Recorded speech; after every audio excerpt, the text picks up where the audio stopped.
Bonsoir à toutes et à tous. Comme vous pouvez le voir, je suis tout seul. Ellie n'est pas présent ce soir pour des raisons de F1 Manager 2023. J'espère qu'il s'amuse bien. Même si, alors, il est quand même 20h30, je le vois toujours pas en stream, donc je commence un peu à m'inquiéter pour lui. Du coup, bonsoir à toutes les personnes qui sont dans le chat. Bonsoir notamment à Babat qui est dans le chat. Bonsoir aussi à toutes les personnes qui sont présentes mais qui ne sont pas connectées et qui du coup ne peuvent pas nous rejoindre dans le chat. C'est dommage. Connectez-vous sur Twitch, voyons, ce serait beaucoup plus marrant. Et aussi bonjour et bonsoir à toutes les personnes qui nous regardent en rediff sur YouTube. Bonjour le replay. Débrief. Alors, je suis tout seul. Rassurez-vous, je vais essayer de faire quelque chose de sympathique. Débrief qui du coup concernera le Grand Prix de Formule 1 de Belgique 2023. Alors, Grand Prix plus course au sprint. Voilà, donc il y aura les deux, même si je vous avoue que la course au sprint, on va aller ça très très vite. Hein, pousse-toi, tu sers à rien. Vraiment, c'est bon, sert à rien, non pas totalement, mais on va y revenir bien évidemment. Hop, voilà, attendez, bougez pas, je vire ceci. Je vérifie juste parce que c'est vrai qu'il est comme bon. Ah si, je le vois connecté. Il me fait peur. J'ai cru qu'il n'avait pas streamé. Donc, débrief du Grand Prix de Belgique 2023. Alors, avant de passer du coup à toute la partie course, qualif, etc., on va passer aux news. Alors, ne vous inquiétez pas, il y a marqué les plus, c'est normal. Faut vraiment que je prépare du coup mon overlay. Donc, on va passer aux plus. En fait, les plus, ça va être les news. Voilà, j'ai mal configuré, il me manque une scène. Ça fait juste 6 mois que j'ai mal configuré mon truc, mais c'est pas grave. Nous allons parler du coup des news, parce que visiblement le petit monde de la F1 s'est encore agité cette semaine.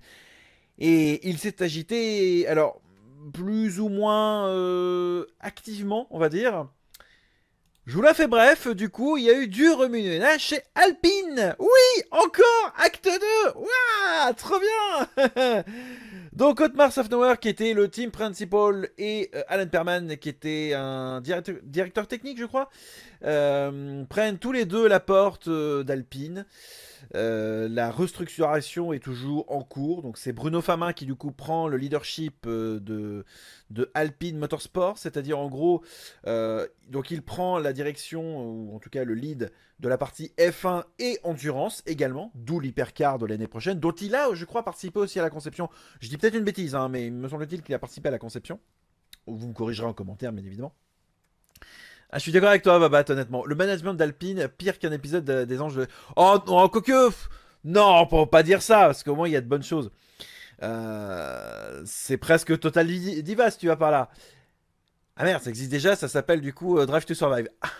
Comme quoi, finalement, la WWE était précurseur en son temps. Donc voilà, c'est pour vous dire à quel point ça va mal chez Alpine, ça va très très mal.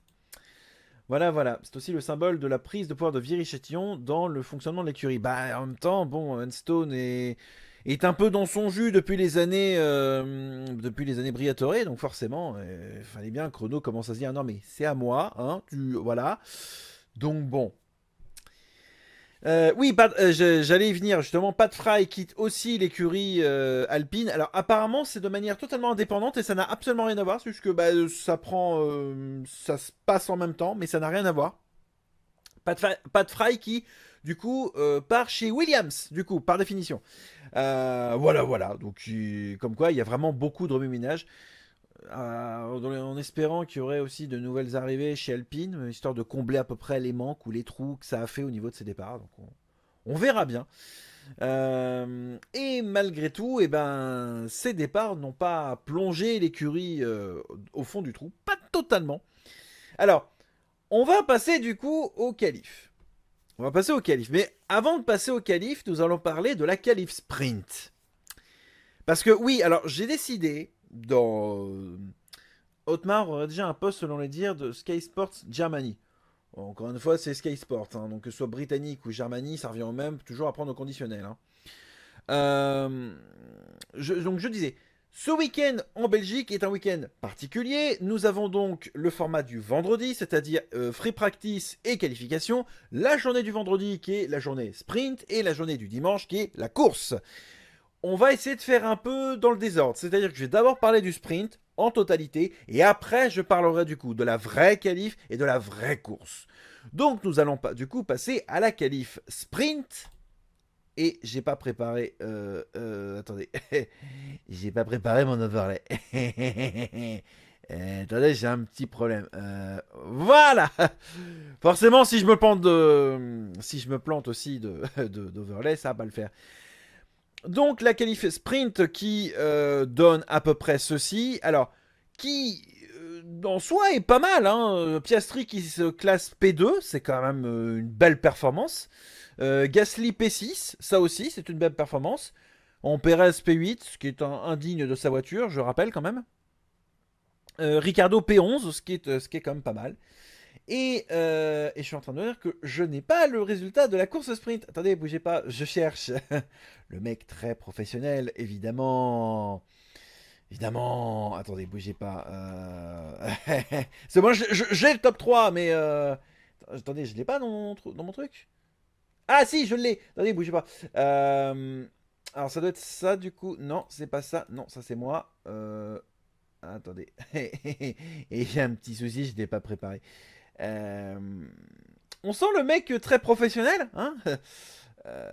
Ça manque de meubles. Oui, bah oui, ça manque de meubles. Hein. On n'est pas chic, hein, forcément. Attendez, bougez pas. Attends, copier. Hop, on va mettre ceci. Voilà. Bon, on va dire que ce sera à peu près bon. Hein. Ah là là, ce professionnalisme à toute épreuve, c'est merveilleux. Alors, du coup, attendez, bougez pas. Je mets le résultat de la qualif, même le résultat de la course sprint de samedi. J'en avais tellement rien à faire de la course sprint que clairement, c'est un peu le bazar. Ah, attendez, bougez pas. Voilà. Ah, on va mettre ça à la place d'Eli, tiens. Voilà. Tu m'en voudras pas, Eli. Hein. Exceptionnellement. Voilà. Alors, du coup, le résultat du top 8 de la course sprint. Bon, bah à la fin, c'est toujours Verstappen qui gagne. C'est pas une surprise. Par contre, la belle surprise, c'est Piastri. Alors, je vais être franc, je lui ai mis énormément de taquets et de fions dans la gueule depuis l'année dernière. Visiblement, il m'a donné tort. Je reconnais mes torts, j'assume pleinement, clairement. Ok. Bon, faut dire aussi que visiblement, McLaren n'a absolument pas raté sa deuxième partie de saison. Parce que visiblement, depuis Silverstone, au départ c'était Norris, puis après, à partir de la Hongrie, c'était Norris et Piastri. Bah, faut dire quand même que c'est ultra prometteur vis-à-vis des McLaren. Et le truc du jour, c'est Gasly. Gasly P3. Franchement, c'est beau. Franchement, c'est beau. Ça a été la surprise du week-end. Comme quoi, Alpine, malgré toutes les news qui nous sont tombées dessus un petit peu, justement, durant le week-end, bah, Alpine a un petit peu pu remonter la pente et ça fait plaisir de voir quand même que bah, Alpine n'est pas totalement au fond du trou. Donc ça fait quand même sacrément plaisir. Bon, on va arrêter le massacre de la course au sprint. Passons à la course normale. Prochaine fois, promis, je mettrai une photo d'Eli, ce serait pas mal. Ce serait pas mal, parce que là, ça fait un peu vide. Alors, au niveau de la course... Non, alors ça, c'est Budapest. Attendez, bougez pas. Eh, mais c'est quoi ce manque de professionnalisme? Il suffit que Eli soit pas là pour que ce soit le bazar. Attendez, bougez pas. Voilà, qualifying session Belgique. Alors, on va juste remonter un petit peu. Ah bah il n'y a pas besoin de remonter, nickel. Donc, au niveau de la qualif donc de Belgique, les éliminés de la Q1 sont Nico Hülkenberg qui n'a, bah, pour ainsi dire, je crois il me semble qu'il avait fait un... Ah non, le no time c'était pour la qualif sprint. Donc Nico Hülkenberg, Daniel Ricciardo, Logan Sargent, Guan Yu Zhou et Alexander Albon. Bon, bah, les Williams visiblement en qualif ne sont pas forcément à leur juste place, à l'inverse de la course, mais on va y revenir. Les éliminés de la Q2 sont Esteban Ocon, Valtteri Bottas, Kevin Magnussen, Pierre Gasly et Yuki Tsunoda. D'ailleurs, me semble-t-il que Esteban s'était planté d'ailleurs en qualif. Bon, il a pu repartir immédiatement, mais il s'est quand même, il a fait bisou au mur hein, en sortie d'un virage, ce qui est un peu dommage. Et du top 10 jusqu'au top 1, Stroll, Alonso, Russell, Norris, Piastri, Sainz, Hamilton, Perez, Leclerc et Verstappen. Je rappelle que Verstappen avait 5 places de pénalité pour changement de boîte de vitesse, me semble-t-il. En tout cas, changement de pièce, hein, tout simplement. Ce qui fait que Charles Leclerc partait directement en pole, ce qui nous donne du coup hop, ce starting grid officiel. Verstappen qui du coup prend la 6ème place juste derrière Piastri. Nous allons bien évidemment faire le film de la course. Encore une fois, j'ai prévu mes petites notes. On refera aussi le débrief façon Pirelli, c'est-à-dire en fin, c'est-à-dire ceci, mais nous ne sommes pas là. Nous allons du coup commencer le film de la course. Alors, dès le premier tour, super départ de Leclerc, même si les Red Bull reviennent très très vite. Petit accrochage entre Piastri et Sainz, où en fait Sainz ferme totalement la porte à Piastri dès le premier virage, hein, concrètement. Ce qui fait que forcément, il y a une des roues qui entre directement dans la voiture de Sainz, laissant un gros trou béant. Hein. Alors, avis personnel, j'ai envie de dire let them race. Hein. Concrètement, c'est un fait de course. Là, honnêtement, Sainz n'a pas forcément regardé. Ou est-ce qu'il était trop concentré sur l'action du virage? Honnêtement, let them race. Hein. Je dirais pas que c'est forcément la faute de Sainz, ni même de Piastri, parce que Piastri a osé, et pour le coup, il a eu raison de oser, on va dire. Et je suis d'accord avec toi, Babat, honnêtement, Sainz s'est ruiné tout seul, honnêtement, comme un grand. Hein. Mais une spécialité de Carlos Sainz. Hein. Tour numéro 2, abandon de Piastri. Bon, bah, pas de bol, hein, bien évidemment. Attendez, je note un truc. Il est parti quand J'ai pas noté le... Ah, si. Ah, si. Ah ouais, bah, on va rigoler. Alors, tour numéro 6, du coup, la vague de premier arrêt, c'est-à-dire Norris, Magnussen, Ricciardo. Alors, Norris ressort avec des hards, Magnussen et Ricciardo avec des médiums. Tour numéro 7, Ocon et Bottas, tous les deux avec des médiums. Tour numéro 8, Sainz et Guanyu Zhou avec des médiums. Alors, je vous avoue, au départ, j'ai pas compris. Je me suis dit, mais... Attends, Sainz a un gros trou dans la bagnole. Il arrive au stand, fait bon, bah il va abandonner, comme a fait Piastri juste avant. Non, non, non, ils lui remettent des médiums et il repart. Ma théorie voudrait que... Alors... Clairement, il avait plus rien à jouer en fait techniquement dans la course. Je pense que concrètement Ferrari comptait un peu sur lui pour avoir des données, étant donné qu'il n'y avait qu'une séance d'essai free practice. Donc forcément, il fallait tester un petit peu. Et Sainz étant dans une situation où concrètement il ne pouvait absolument plus rien jouer, je pense que concrètement il était là pour tester clairement la capacité des pneus. Donc là, ils lui ont mis des médiums. Vous allez voir que pour Sainz, on se dit, il va abandonner. Non, il sert juste de laboratoire finalement, donc c'est un peu ça. Tour 9, Sargent rentre, Pit met des médiums. Tour numéro 10, Tsunoda stand, met des médiums. Tour 11, Alonso, alors, là aussi, merci la F1 d'avoir un peu chié dans la colle. Le schéma de la F1 montrait que Alonso était ressorti en hard. Non, il était bien ressorti en médium. À noter que Max passe en tête à ce moment-là. Alors je l'ai... non, c'est un peu plus tard, je l'ai noté. Max, c'est plus tard qu'il prend la tête. Hamilton, tour 13, donc médium. Tour 14, Perez et Leclerc, tous les deux en médium. Tour 15, Verstappen, Pit, médium. Tour 17, Verstappen prend la tête. Voilà, je l'avais noté. Il a comme fallu un petit peu de temps pour qu'il puisse revenir. Tour 18, Norris, soft. Tour 19, la pluie qui arrive. Ça va pas durer. Et alors, justement, la pluie arrive. Bon, alors, visiblement, il pleuvait beaucoup à un moment donné dans les stands. Et ça n'a pas duré. Malgré tout, tour 21, Stroll, soft. Alors, je vous avoue que j'ai marqué pourquoi. Je me suis dit, bon, soit la piste est, du coup, encore suffisamment praticable, et c'est parier sur le fait que la pluie ne va pas durer, ce qui est possible, c'est un bon pari. Soit, concrètement, c'est de l'inconscience. Parce que tu dis, bon, ouais, c'est un peu ballsy quand même hein, de sortir en slick alors qu'il commence à pleuvoir. Mais la piste n'était pas encore, justement, on va dire, pas encore suffisamment humide. Tour 23, Russell, Pit, là aussi, mais des softs. Je me suis dit, mais pourquoi? Visiblement, personne n'a l'air de vouloir mettre des inters. Alors, je pense que clairement, la piste n'était pas du tout assez trempée pour mettre des inters, certainement pour ça. Tour 24, Albon et Gasly. Alors là aussi, il y a une belle bataille Albon-Gasly pendant une bonne partie de la course. Tous les deux ressortent en médium. Et c'est là que c'est drôle. Carlos Sainz, du coup, abandonne. Bon, bah finalement, il abandonne quand même à la moitié de la course. Hein. C'est quand même un peu ballot quand même. Hein. Elle n'a jamais été détrempée hier. Ouais, bah, va dire ça, je crois, aux jeunes pilotes de F2, notamment, je crois que c'est Frédéric Vesti qui s'est qui s'est pris un petit, voilà. Je crois qu'il a eu quelques petits ennuis, me semble-t-il. Bon, ça a arrangé Théo Pourchère. Euh, Hello Ludovic, comment vas-tu? C'est la première fois que tu viens ici en plus. Du coup, tour 25, on a Tsunoda, Sargent, Bottas et Hülkenberg. Ça en fait du monde. Hein. Tsunoda, soft, Sargent, medium, Bottas, medium, Hulk en... Oui, je vais l'appeler Hulk. En soft. Et tour 26, fin de pluie. Wouh.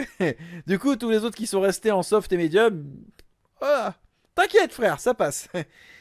Tour 26, Ocon, soft, Magnussen, medium, Guanyu soft. Ça en fait du pneu. Tour 28, Hamilton, soft. Tour 29, Leclerc, soft. Tour 30, Perez et Alonso, soft. Tour 31, Verstappen, soft.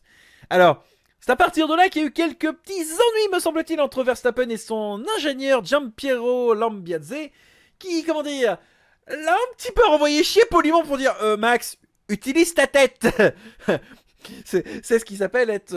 Attends, c'est quoi déjà en fait, c'est roule aussi con que t'es bon. Ouais, mais du coup, voilà, ça ne peut qu'aller après ce superbe GP. C'est vrai que mon premier passage dans ce live, oui, totalement. Ensuite, tour 33, Gasly dépasse Albon avec un dépassement sublime. Honnêtement, celui-là, il était goldé. Mais alors, j'ai quand même noté, la bataille est quand même sur un tour complet. Et ça, c'est beau. Ça, c'est beau, honnêtement. Ça me fait quand même penser qu'à certains moments, d'ailleurs, la Real s'est un peu chié parce qu'il nous montre un début de truc et hop, il passe tout de suite à quelqu'un d'autre alors que le truc était en cours. Ce qui était vraiment nul. Hein. La Real de F1 était vraiment pas cool de ce côté-là. Tour 34, Albon, Pit.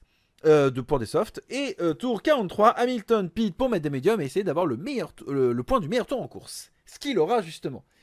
Même si, bon, Verstappen fait je peux peut-être faire pareil, on fait un troisième arrêt, je peux peut-être. Et son ingénieur fait non, non, non, c'est bon, pas cette fois-ci. Hein. Tu te calmes un petit peu, mon bonhomme. Donc, bien évidemment, ce qui nous donne ceci. Verstappen premier, Perez deuxième et Leclerc troisième. Complète ensuite Hamilton, Alonso, Russell, Norris, Ocon, Stroll et Tsunoda. Je vais y arriver. J'ai la langue un peu lourde. Alors déjà, premier constat. Bon, Perez qui revient un petit peu sur le podium, c'est cool. Par contre, pour effet qui se coule, je crois que son trophée a lui aussi a été cassé. Verstappen n'a pas été le seul. D'ailleurs, au passage, Lando qui fait ouais, désolé hein, pour le trophée. Mec, c'est quoi ces excuses en carton? Le mec, il casse, il voit le trophée se péter, il lui marche dessus pratiquement en Hongrie. Une semaine après, ouais, désolé, hein, c'est pas fait exprès, hein. Mes fesses, hein. Ah oui, alors par contre, totalement solide, hein, la course de Yuki. Honnêtement, il a fait un gros, gros, gros bloc ce week-end. Il a fait un travail de fou furieux. Je pense honnêtement que le fait que Ricardo soit arrivé, du coup, chez AlphaTauri, j'ai l'impression que ça l'a un petit peu boosté Tsunoda. Parce que autant avec De Vries, il avait absolument pas de concurrence, réellement. Clairement, Tsunoda avec De Vries, c'était...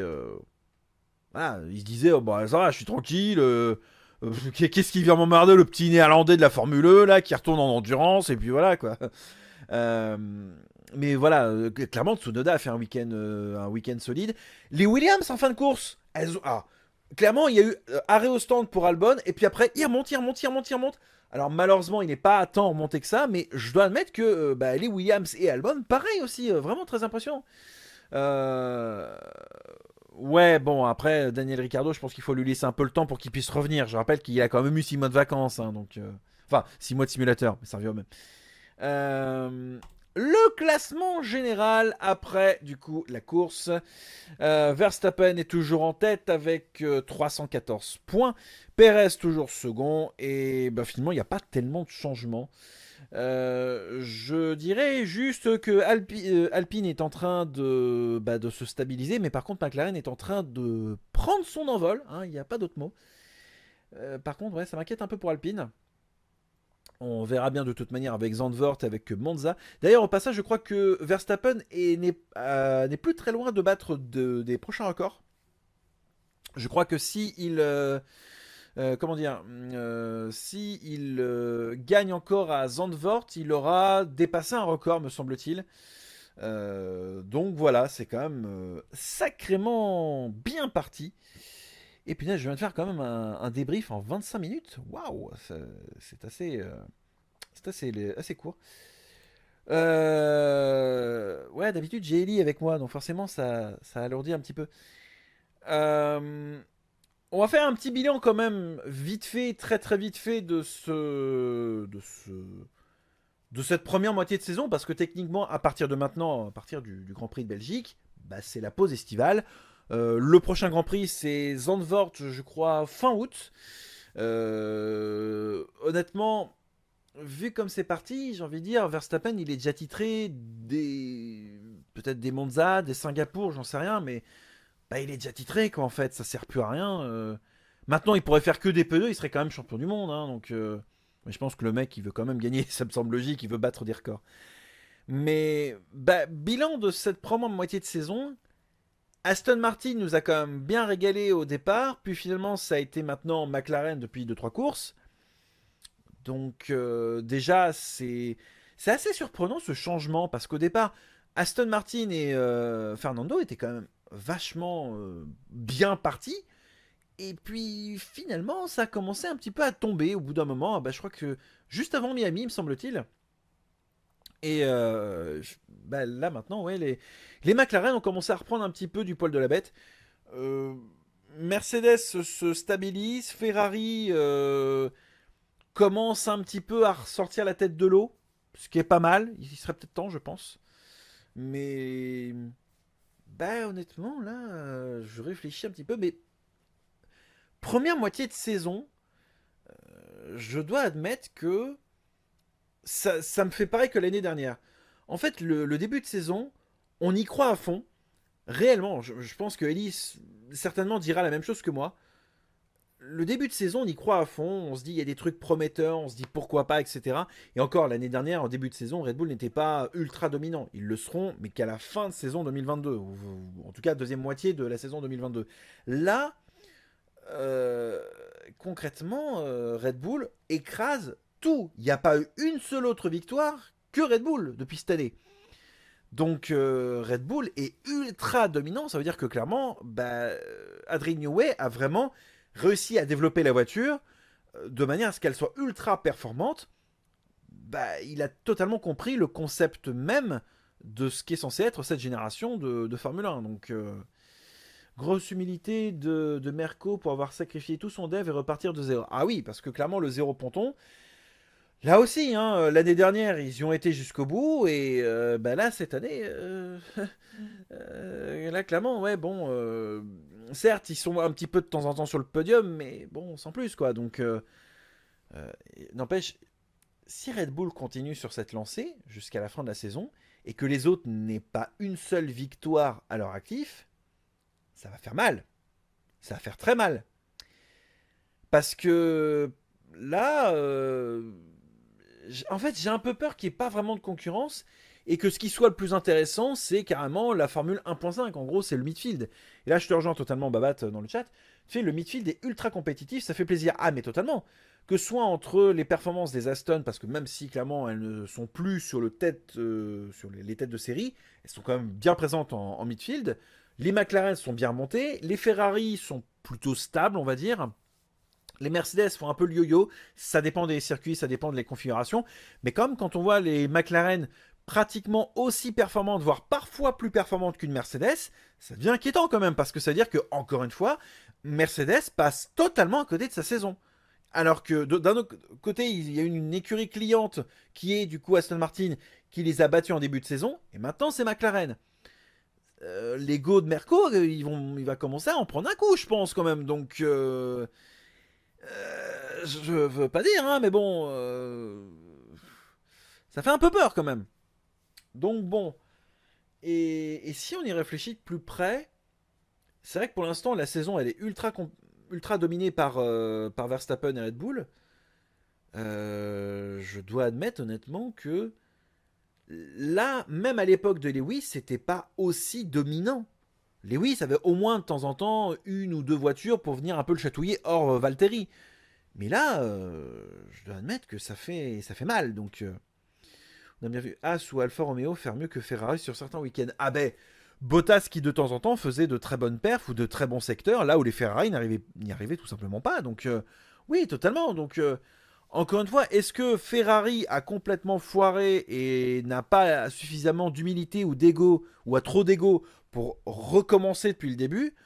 Ou concrètement, pour eux, ils se disent que tout va bien, alors qu'en fait, ils sont dans le déni, quoi. Donc, on sait déjà de toute manière que Laurent Mekies rejoindra AlphaTauri Toro Rosso prochainement. Donc, je crois à partir de l'année prochaine. Déjà, apparemment, il n'était pas présent à Spa ce week-end. Même s'il l'annonce, me semble-t-il, car ça n'a pas été officialisé qu'il partait. Enfin, en tout cas, il me semble qu'il n'est pas licencié tout de suite. Hein, je crois pas. En tout cas, j'ai pas entendu l'info. Ferrari est en reboot. Laissons-leur un an comme on leur a laissé à Merco. Mais Merco, c'est pas qu'on leur a laissé un an. Merco, c'est que ils voulaient continuer mordicus dans leur concept de zéro ponton. Rien de plus.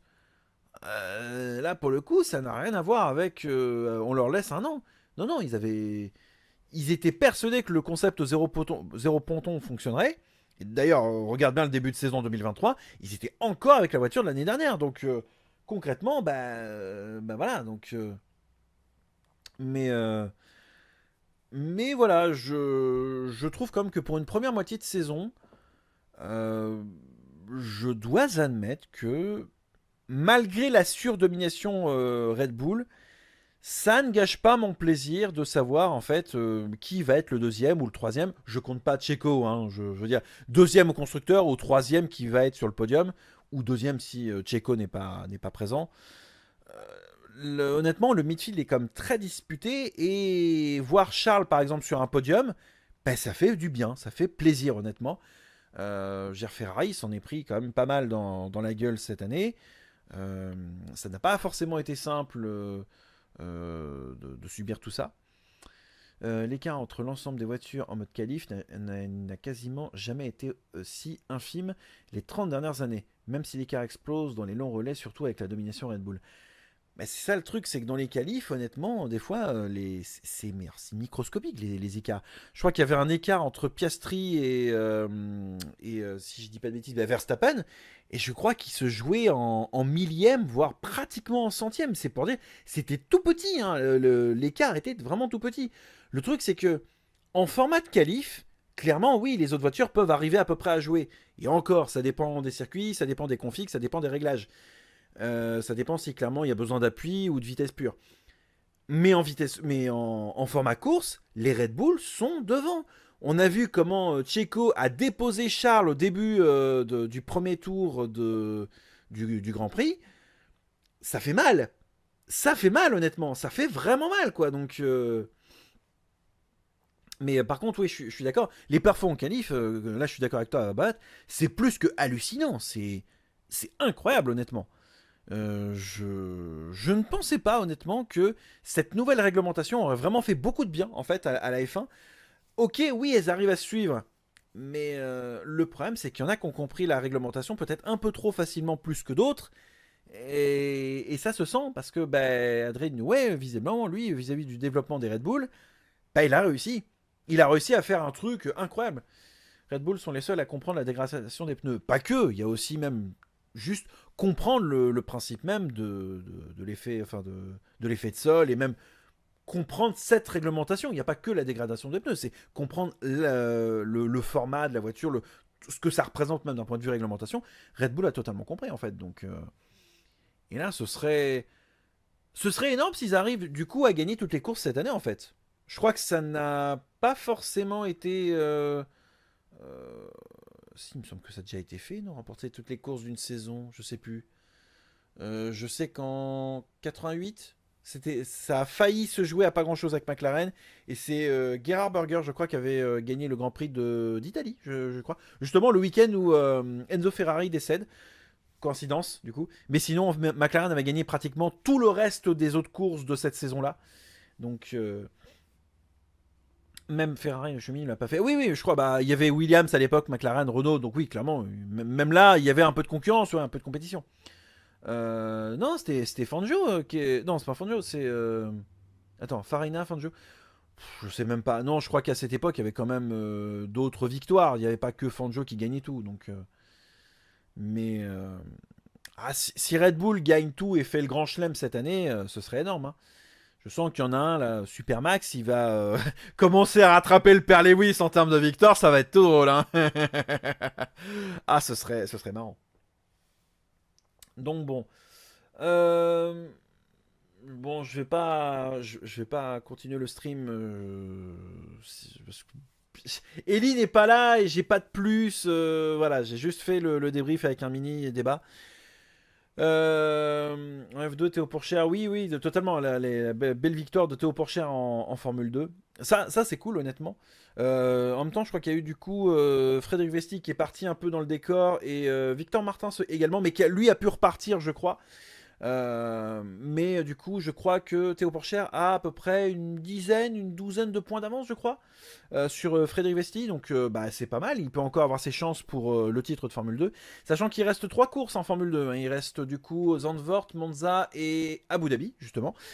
Donc, ça peut être pas mal, honnêtement, à voir concrètement ce que ça peut donner. Donc, on y croit. On y croit, on y croit, on y croit. Puis même s'il gagne la Formule 2, en espérant que ça peut lui ouvrir les portes de Sauber Audi, peut-être. Hein, on sait pas, hein, parce que bon, au bout d'un moment, Guanyu Zhou ou Bottas ne vont pas forcément faire en Formule 1. Je pense qu'à un moment donné, tu prendras bien quelqu'un de ton académie, surtout s'il est champion de ta catégorie. Bon, et ben écoutez, on va s'arrêter là pour ce soir, honnêtement. Euh, Pas grand chose de plus à rajouter, hein, honnêtement. Je pense que Ellie, bah, globalement, sera certainement d'accord avec moi, mais bon, malheureusement, il n'est pas là ce soir. D'ailleurs, en passage, sur la fin de ce stream, je vous renvoie en raid chez l'ami Ellie, justement. Donc voilà, et puis même pour la rediff YouTube, ça m'arrangerait que ce soit plutôt court exceptionnellement. De toute manière, avec Ellie, je pense qu'on fera une émission spéciale sur le bilan de mi-saison. On va essayer de s'accorder un petit moment. Je vais essayer de voir si on peut s'accorder, lui et moi, en semaine pour qu'on puisse enregistrer ça. Et puis voilà, voilà. Du coup, on se retrouve du coup très très prochainement pour de prochains streams. D'ici là, portez-vous bien. Gros bisous à toutes et à tous. Et salut!